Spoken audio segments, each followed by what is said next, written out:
എന്തായാലും ഇത് കണ്ടു കഴിഞ്ഞാൽ എന്താണെന്ന് മനസ്സിലാവുണ്ടോ? ഇപ്പോൾ എന്നോടിപ്പോൾ കഴിഞ്ഞ ദിവസം ഒരാൾ നോക്കിയിട്ട് ഇത് ഇത് നമ്മൾ ചാമയാണല്ലോ എന്ന് പറഞ്ഞു. അപ്പോൾ ചാമയെ പറ്റിയൊരു ഐഡിയ ഉണ്ട്, ഇത് ചാമയല്ല. പിന്നെ ഒരാൾ പറഞ്ഞു ഇത് കടുകാണല്ലോ എന്ന് പറഞ്ഞു. അത് വല്ലാതെ കഷ്ടമായിപ്പോയി, കാരണം ഇത് കടുകുമല്ല അല്ലേ. അപ്പോൾ ഇതിനെയാണ് പറയുന്നത്. ഇത് വളരെ ബുദ്ധിമുട്ടുണ്ട് ഈ സാധനം എടുക്കാൻ.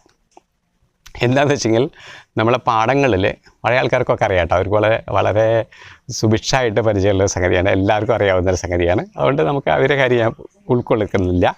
അല്ലാത്തവരുടെ കാര്യമാണ് പറയുന്നത്. യങ് ജനറേഷന് അറിയില്ല എന്ന കാര്യം എനിക്ക് 100% ഉറപ്പാണ്.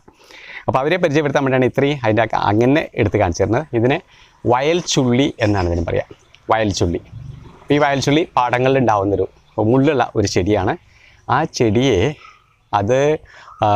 അതിൽ കായയിട്ട് അത് കൊഴിയുന്നതിന് മുന്നേയിട്ട്, അത് പറ്റ ഉണങ്ങുന്നതിന് മുന്നേയിട്ട് അത് കട്ട് ചെയ്ത് അതിനെ തണലത്തിട്ട് അതിലത്തെ ഒരു ഇത്രയും ചെറിയ